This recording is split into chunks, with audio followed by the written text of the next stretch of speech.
Hi, welcome to Bathtub Bran. This is David Earle. You want to say hi? Hello. Charles David Ronald Earle. My father was Ronald, my grandfather was Charles. Charles David Ronald Earle. That's the whole handle. So why do you go by David? I never asked my parents why they did that. But I'm glad they did. But David's your middle name. David's my middle name. And I tried to pass off as Italian when I was at high school and I told people my name is Nico, but it didn't work. Nico Earle. That's it. I have a silver globe. Okay. I have a thing about circles and spheres. I like this one because it reflects. So I think it gives a transformed view of everything around it. So for people who don't know David Earle, do you want to tell them a brief history about yourself?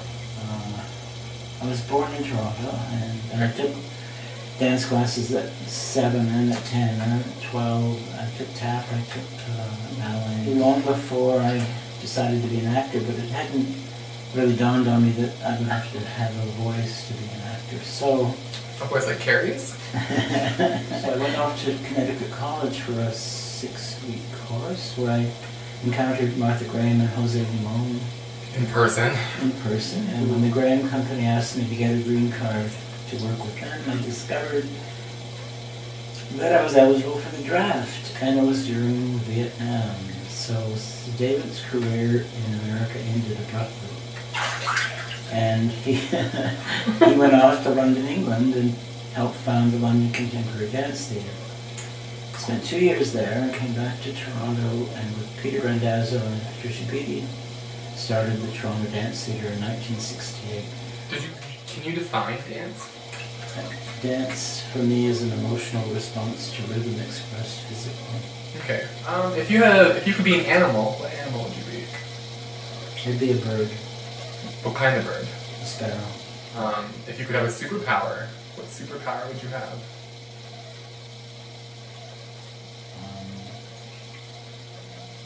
To see people with their clothes off.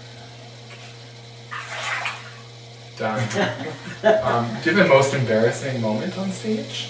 My first piece of choreography was to a piece of, I think it was actually Ravel, called L'Oiseau Triste, a piano piece. And I had decided to make 2 doves out of newspaper and scotch tape them to my wrists. And I found I had this pale blue t-shirt. If I pulled it together between my legs, that it made a one-piece dance costume. And so I was in the dressing room and I thought, you know, I think there's a stripper of New York called Sally Rand who has birds on her wrists. I bet maybe I should take those off. And then I went out on stage in my new outfit and did the biggest seesaw of my career, and the whole thing went up my ass. And I knew that I could never turn up stage, so I had to drop the choreography and improvise facing the front until the music ended. And my father, it was the first time he saw me dance, and he came backstage and said, "Well, young man, we saw a good deal more of you tonight than you've seen for many years." If you could go back in time and give yourself advice, what one thing have you learned that you would tell yourself? I mean, if you change anything, you change everything. Right. And I wouldn't want to change this moment. Me neither. For Oscar Wilde, emancipator of reason's snare, eternal prophetic youth, the voice that led the world to share a renaissance of truth.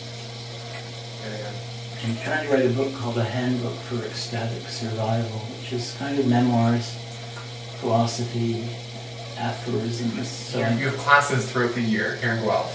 I teach usually Monday, Wednesday, Friday, which that fills in for me. I try to do as many as I can because it helps me to stay in my body. 10:30.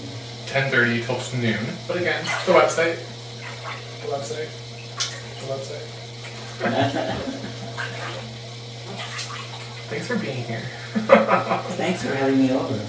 Yeah, anytime. It's wonderful to be in the bathtub with a new friend. I recommend it. You've got a friend in me. You've got a friend in me. When the road Separate pleasures. You can't do that. You gotta make love and then smoke. Yeah. you know, you can